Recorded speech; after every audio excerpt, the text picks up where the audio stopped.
El extraño. Infeliz es aquel a quien sus recuerdos infantiles solo traen miedo y tristeza. Desgraciado aquel que vuelve la mirada hacia horas solitarias en vastos y lúgubres recintos de cortinados marrones y alucinantes hileras de antiguos volúmenes, o hacia pavorosas vigilias a la sombra de árboles descomunales y grotescos, cargados de enredaderas que agitan silenciosamente en las alturas sus ramas retorcidas. Tal es lo que los dioses me destinaron.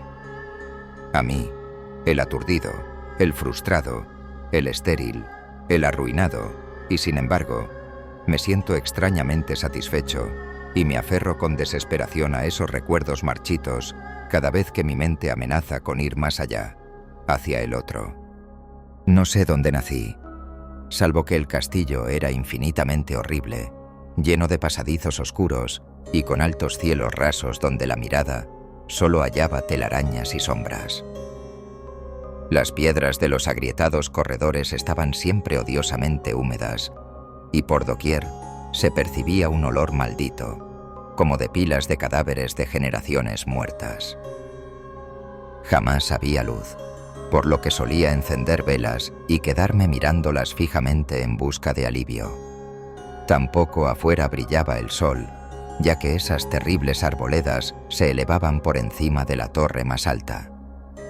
Una sola, una torre negra, sobrepasaba el ramaje y salía al cielo abierto y desconocido, pero estaba casi en ruinas, y solo se podía ascender a ella por un escarpado muro poco menos que imposible de escalar. Debo haber vivido años en ese lugar, pero no puedo medir el tiempo. Seres vivos debieron haber atendido a mis necesidades, y sin embargo no puedo rememorar a persona alguna excepto yo mismo, ni ninguna cosa viviente salvo ratas, murciélagos y arañas, silenciosos todos. Para mí no tenían nada de grotescos los huesos y los esqueletos esparcidos por las criptas de piedra cavadas en las profundidades de los cimientos. En mi fantasía asociaba estas cosas con los hechos cotidianos y los hallaba más reales que las figuras en colores de seres vivos que veía en muchos libros mohosos. En esos libros aprendí todo lo que sé. Maestro alguno me urgió o me guió, y no recuerdo haber escuchado en todos esos años voces humanas, ni siquiera la mía, ya que si bien había leído acerca de la palabra hablada, nunca se me ocurrió hablar en voz alta. Afuera, tendido en el pútrido foso, bajo los árboles tenebrosos y mudos, solía pasarme horas enteras soñando lo que había leído en los libros. Añoraba verme entre gentes alegres, en el mundo soleado allende de la floresta interminable. Una vez traté de escapar del bosque, pero a medida que me alejaba del castillo, las sombras se hacían más densas y el aire más impregnado de crecientes temores, de modo que eché a correr frenéticamente por el camino andado, no fuera a extraviarme en un laberinto de lúgubre silencio. Y así, a través de crepúsculos sin fin, soñaba y esperaba, aun cuando no supiera qué.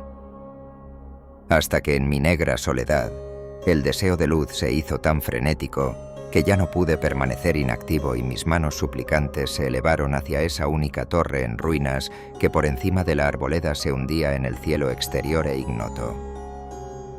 Impulsado por el deseo de ver el cielo, escalé la lúgubre torre de piedra. Tras una agotadora ascensión a ciegas por sus vetustos e irregulares muros, mi cabeza topó con una superficie sólida. Logré acceder a un recinto, esperando la tan anhelada visión del exterior. Sin embargo, en lugar de una ventana, hallé estanterías llenas de extrañas cajas. Mis manos tropezaron con el marco de una puerta oculta que, al abrirse, reveló una corta escalinata. Al final de ella, a través de una verja ornamentada, brillaba en todo su esplendor la luna llena, una visión que hasta entonces solo conocía en sueños.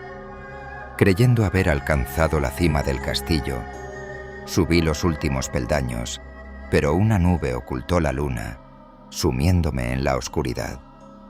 Al llegar a la verja, que encontré abierta, no me atreví a traspasarla por temor a la altura. Cuando la luna reapareció, el panorama fue sobrecogedor. No había un bosque majestuoso a mis pies, sino tierra firme, dividida por mármoles y columnas, y a un mismo nivel, una antigua iglesia de piedra cuyo capitel brillaba fantasmagóricamente. Medio inconsciente, avancé por un sendero de grava blanca, impulsado por una necesidad imperiosa de luz. Tras más de 2 horas de camino, llegué a un castillo cubierto de hiedra, extrañamente familiar, pero a la vez lleno de novedades. Noté cambios, un foso rellenado, torres demolidas y alas nuevas. Lo que más me atrajo fueron las ventanas abiertas, de donde emanaba una luz resplandeciente y ecos de alegría. Salté por una ventana hacia una habitación brillantemente iluminada, llena de personas extrañamente vestidas. Nunca había oído voces humanas, así que apenas comprendía sus palabras. Mi entrada desató un horror inusitado. Antes de cruzar el umbral, un pavor horrible invadió a todos, distorsionando sus rostros y arrancando chillidos espantosos. Se desató el caos y la gente huyó despavorida. Solo y aturdido en el brillante salón, con los ecos de los gritos desvaneciéndose, un temor indescriptible me invadió. A medida que me acercaba a una arcada, percibí una presencia. Luego, con un aullido de horror que fue mi primer y último sonido, vi en toda su espantosa intensidad el monstruo inconcebible que había transformado una reunión alegre en una horda de fugitivos. No puedo describirlo. Era una abominación de putrefacción, decrepitud y desolación, una imagen nauseabunda de lo dañino. Dios sabe que no era de este mundo. Sin embargo, con horror, pude ver en sus rasgos carcomidos y sus ropas destrozadas una repulsiva reminiscencia humana. Paralizado, apenas pude moverme. Mis ojos, embrujados por aquellos ojos vítreos, se negaban a cerrarse. Traté de levantar la mano para disipar la visión, pero mi cuerpo no respondía. Enloquecido, extendí una mano hacia la fétida imagen que se acercaba. De repente, mis dedos tocaron la extremidad putrefacta que el monstruo extendía. No chillé yo, sino que todos los vampiros del viento nocturno lo hicieron por mí, inundando mi mente con una avalancha de recuerdos sobrecogedores. En ese instante, comprendí todo. El aterrador castillo, el edificio donde me hallaba, y lo más horrible, la impía abominación frente a mí. Pero el olvido, el bálsamo del cosmos, me dio la calma.